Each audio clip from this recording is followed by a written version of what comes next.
আবু হুরায়রা রাদিয়াল্লাহু তাআলা আনহু বলেন, রাসূল সাল্লাল্লাহু আলাইহি ওয়াসাল্লাম বলেছেন, সাবাতুন ইযিল্লুহুমুল্লাহু তাআলা ফি যিল্লিহি ইয়াওমা লা যিল্লা ইল্লা যিল্লুহু।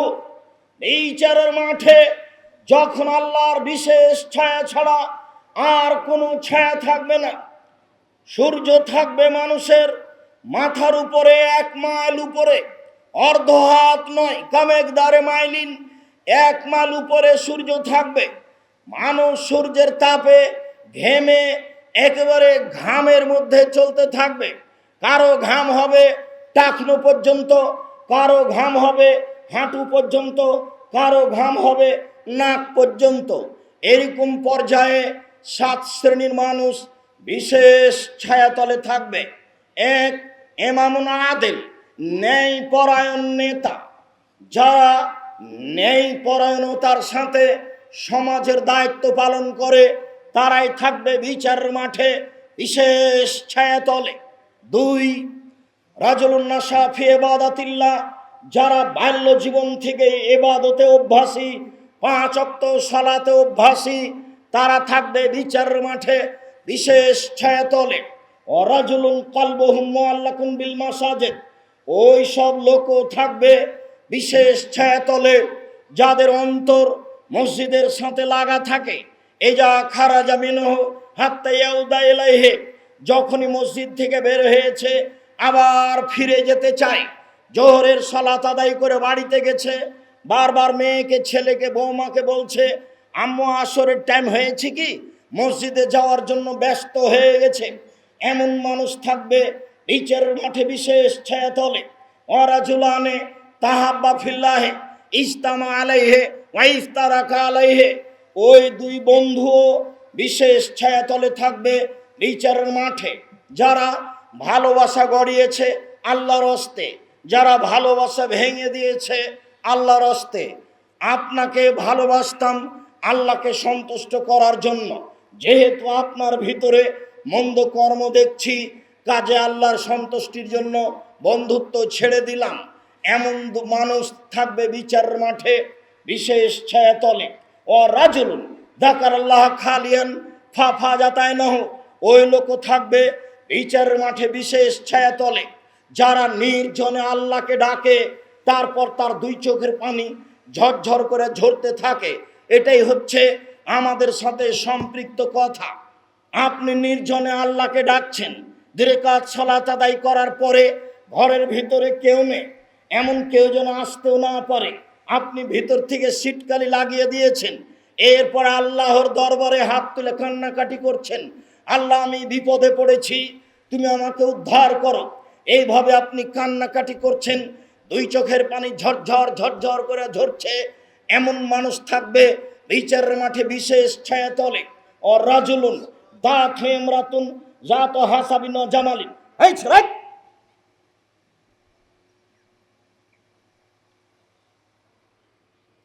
জাত হাসাবিন ওয়া জামালিন, যারা এমন মানুষ যাকে কোনো সম্ভ্রান্ত পরিবারের সুন্দরী মেয়ে জেনা করার জন্য ডাক দিল, তখনও সে বলে ইন্নী আখাফুল্লাহ, আমি আল্লাহকে ভয় করি।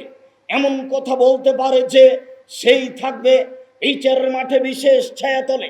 আমি যুবক তোমাকে বলতে চাই, সারা দুনিয়ার দিনী ভাইকে বলতে চাই, যারা মিডিয়ায় আমাদের বক্তব্য উপভোগ করছেন তাদেরকেও বলতে চাই, যদি আপনার সাথে কোনো মহিলা অশ্লীল অন্যায় কাজ করতে চায়, ওই সময়ে যদি আপনি বলতে পারেন ইন্নী আখাফুল্লাহ, আমি আল্লাহকে ভয় করি, আমি এতে রাজি নই, নিশ্চয় রাসূল সাল্লাল্লাহু আলাইহি ওয়াসাল্লাম বলেছেন, হাদিস বুখারী মুসলিম, আপনি বিচারের মাঠে বিশেষ ছায়াতলে থাকবেন।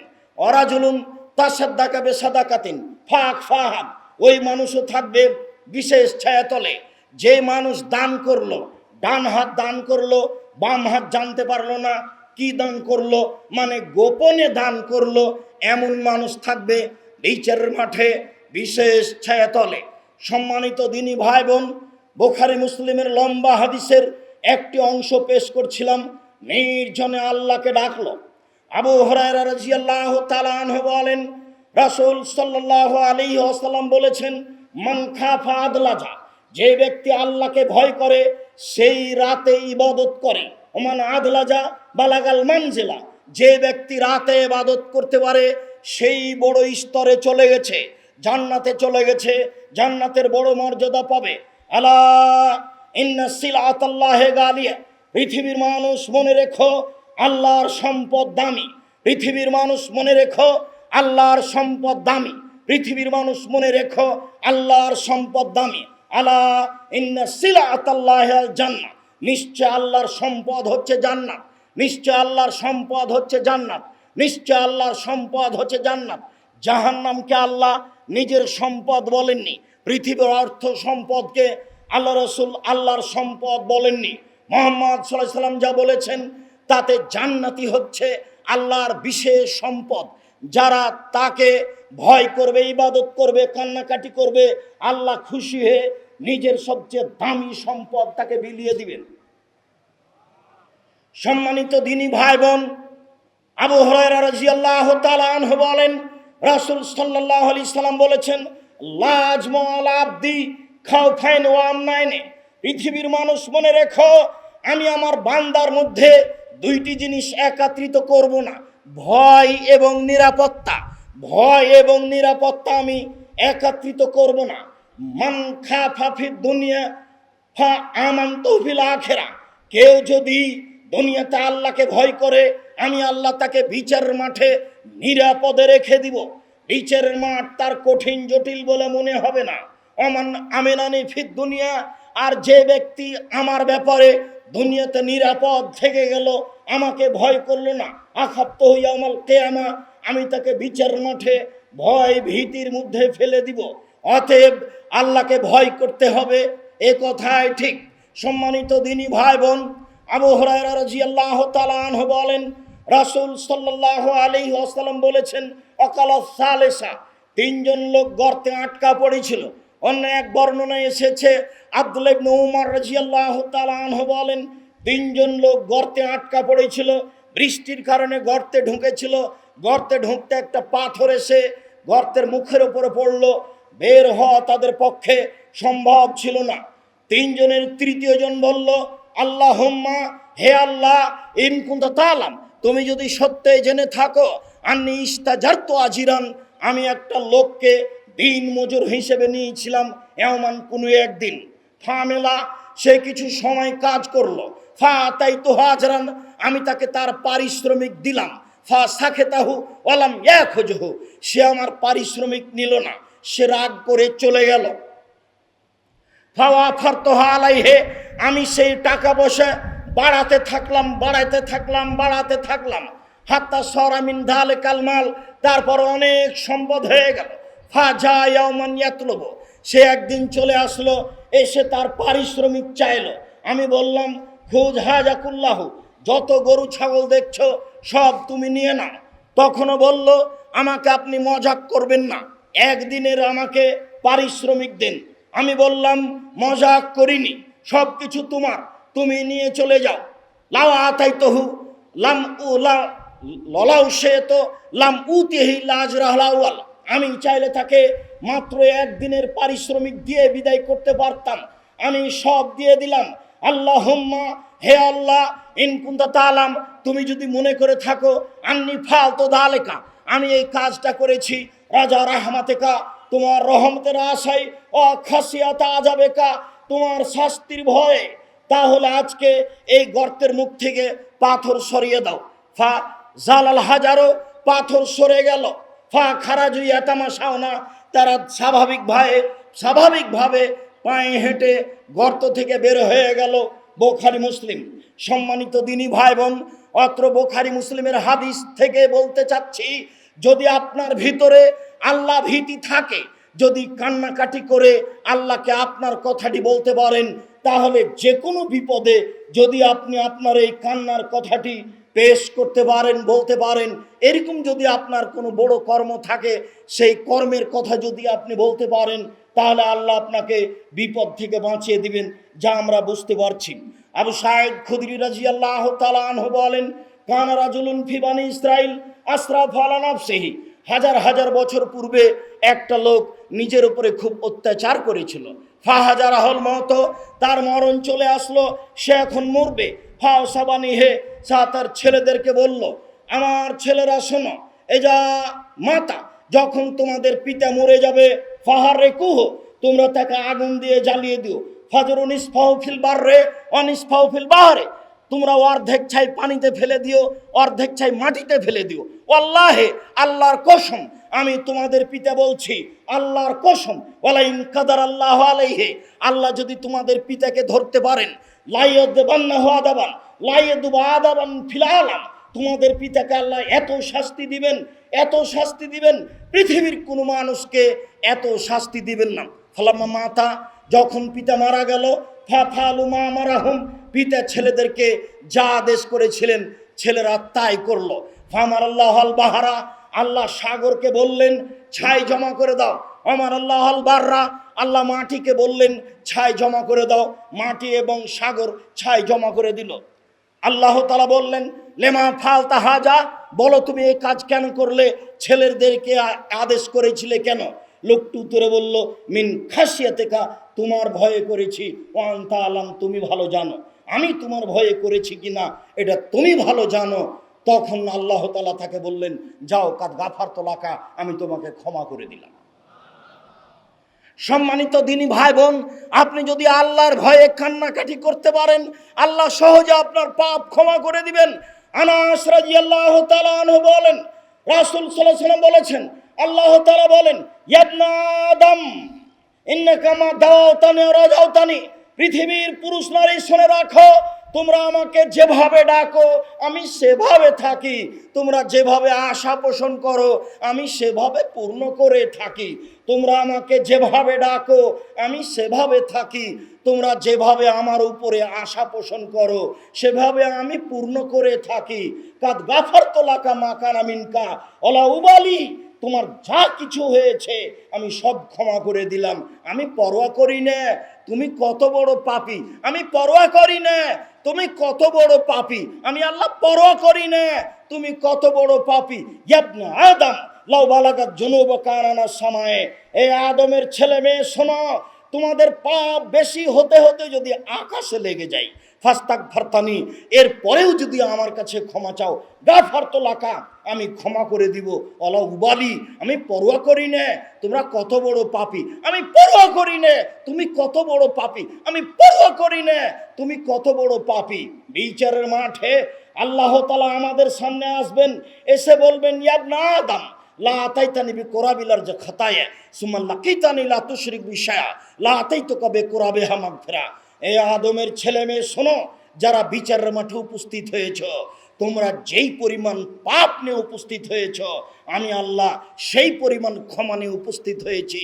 যদি তোমাদের শিরক না থাকে, তোমাদের যেই পরিমাণ পাপ আমার সেই পরিমাণ ক্ষমা, তোমাদের যেই পরিমাণ পাপ আমার সেই পরিমাণ ক্ষমা, তোমাদের পাপ যত আমার ক্ষমা তত, তোমাদের পাপ যত আমার ক্ষমা তত।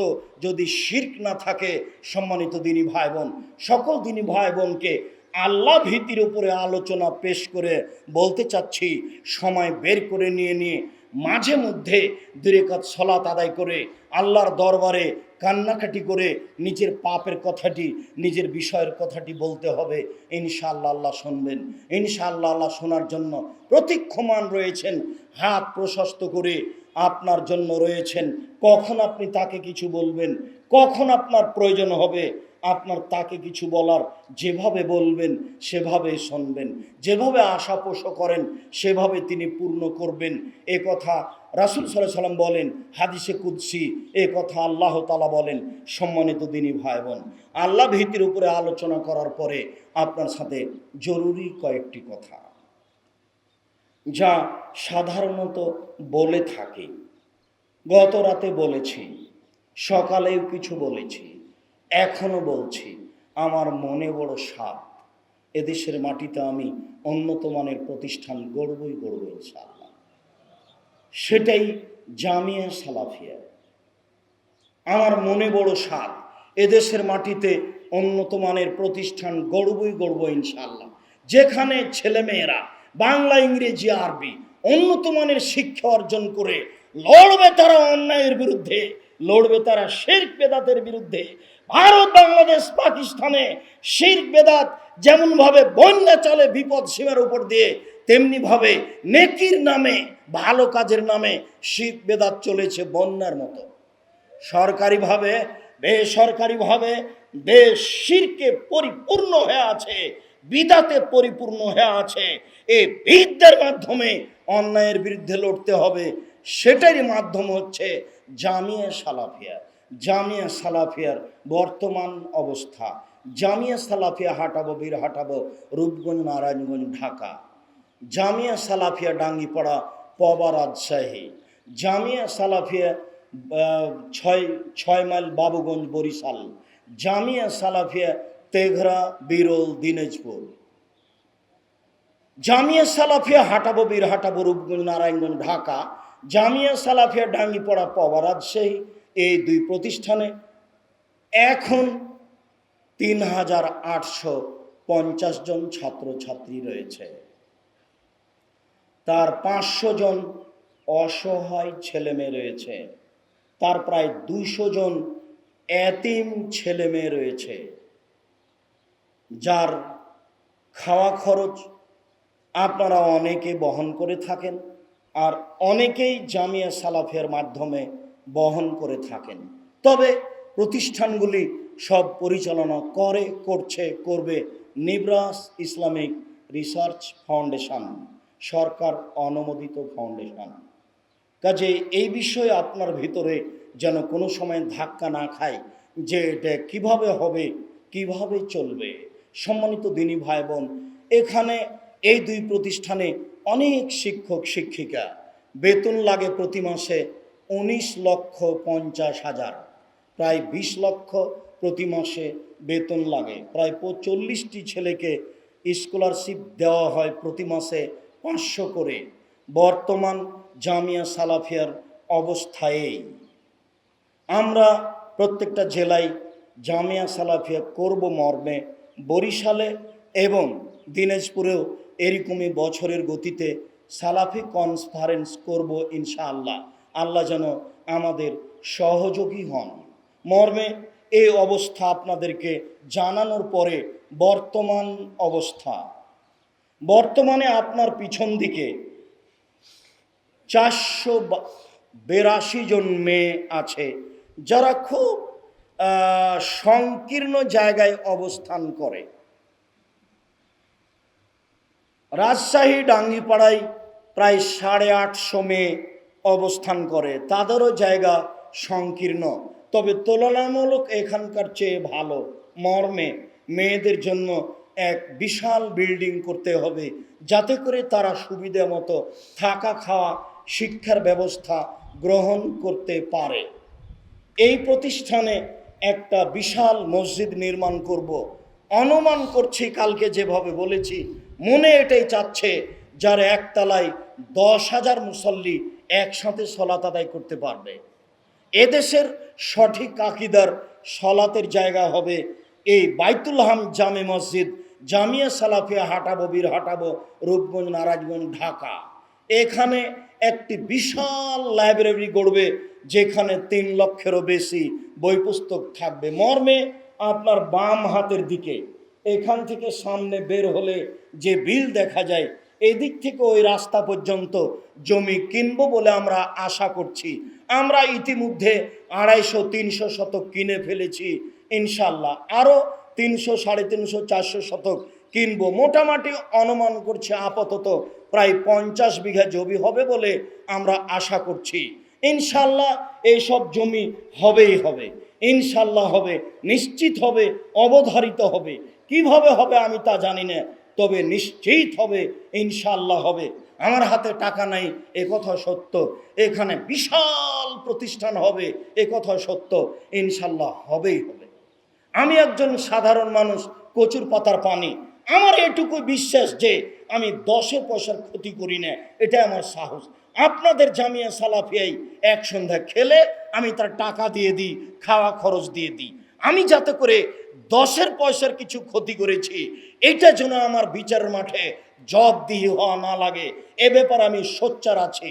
এটুকু আমার সাহস, অন্য কিছু সাহস নেই। এক মাসের বেতন দিতে চাইলে আমার বাকি জীবন উপার্জন করলেও আমি এক মাসের বেতন দিতে পারবো না। মর্মে সকল দিনই ভাই বোনকে একটি অনুরোধ ও দাবি জানাচ্ছি, সবসময় আল্লাহকে বলবেন, আল্লাহ তুমি জামিয়া সালাফিয়া কবুল করো, যেখানে যেখানে প্রয়োজন সেখানে সেখানে কবুল করো। এই বিশাল কেন্দ্রীয় জামিয়া সালাফিয়া তুমি হাঁটাবো বীর হাঁটাবো রূপগঞ্জ নারায়ণগঞ্জকে কবুল করো। সারা দেশ যেন প্রয়োজনে দিনের জন্য, ফতোয়ার জন্য, সলাতের জন্য এখানে এসে উপস্থিত হয়, তুমি এইভাবে কবুল করো। একেবারে কিয়ামত পর্যন্ত সালাফি আকীদার মানুষ, সঠিক আকীদা আদর্শের মানুষের জন্য এখানে থাকা, খাওয়া, ইসলাম নিয়ে গবেষণা করার একটা জায়গা হয়ে যায়। এরকম হিসাবে তুমি জামিয়া সালাফিয়া হাঁটাবো বীর হাঁটাবো রূপগঞ্জ নারায়ণগঞ্জকে কবুল করো, আল্লাহুম্মা আমিন। মর্মে সকল দিনই ভাই বোনকে বলছি, কোনোদিনই কারো কাজ পয়সা ছাড়া হয়নি। রাসূল সাল্লাল্লাহু আলাইহি সাল্লামের চলেনি, তাই স্ত্রীর টাকা পয়সা নিয়ে, খাদিজার টাকা পয়সা নিয়ে দিন প্রচার করেছেন, সাথীদের টাকা পয়সা নিয়ে দিন প্রচার করেছেন। জামিয়া সালাফিয়াকে ভালোবাসার মৌলিক পদ্ধতি হবে আপনি সহযোগিতা করবেন। আপনার 10টা টাকা ছাড়াই জামিয়া সালাফিয়া গড়ুক, বাইতুল হাম জামে মসজিদ গড়ুক, এটা আমি চাই না।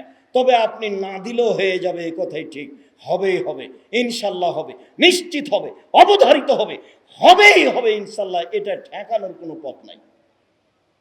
কেননা সর্বশক্তিমান এটা করছে না, আমি এর পিছনে কোনো চিন্তা ভাবনা করি না। আমি একজন নিঃস্ব অসহায় ফকির মানুষ, কচুর পাতার পানি নিজেকে মনে করি না। আমার সাংগঠনিক ক্ষমতা আছে, না আমার বংশীয় ক্ষমতা আছে, না আমার দলীয় ক্ষমতা আছে। আমার ক্ষমতা বলে কোনো জিনিস নাই। আমি একজন নিঃস্ব অসহায় মানুষ। আল্লাহকে বলছে, তুমি সব কিছু করতে পারো, তুমি সর্বশক্তিমান, তুমি জামিয়া সালাফিয়াকে কবুল। মর্মে অনুরোধ জানাচ্ছি, আপনার 10টা টাকা ছাড়া জামিয়া সালাফিয়া হয়ে যাক, এইটা আমি চাই না। যেহেতু সঠিক আকীদার কেন্দ্রীয় প্রতিষ্ঠান, কেন্দ্রীয় মসজিদ, কাজে আপনি সহযোগিতায় থাকবেন। প্রতি শতক জমিতে 1.5 লক্ষ থেকে 2 লক্ষ থেকে 2.5 লক্ষ টাকা, তারও বেশি লাগতে পারে বলে অনুমান করা যাচ্ছে। মর্মে শতক হিসাবে দেশবাসীকে, দিনী ভাই বোনকে অংশগ্রহণ করার জন্য অনুরোধ জানাচ্ছি। জামিয়া সালাফের মুখপাত্র পত্রিকা মাসিক আল ইতিসাম পত্রিকা সংগ্রহ করার জন্য অনুরোধ জানিয়ে আপাতত জুমার খুতবা শেষ করার পূর্বে আবারও বলছি, সলাতের পরে 2-1 মিনিট, 2-4 মিনিট আপনার সামনে আমি দাঁড়াবো। ওই সময়তে দাঁড়িয়ে গিয়ে আমাকে কোনো প্রয়োজন দেখাবেন না দয়া করে। যেসব ছেলেরা দায়িত্বে আছে সেসব ছেলে ব্যতীত দয়া করে আপনি কোনো কাজ দেখানোর জন্য দাঁড়াবেন না। যতক্ষণ পর্যন্ত আমি আমার কথা শেষ না করেছি ততক্ষণ পর্যন্ত আপনি দাঁড়িয়ে সালাফি কনফারেন্সের মান মর্যাদার হানি করার চেষ্টা করিয়েন না, আমার প্রথম অনুরোধ।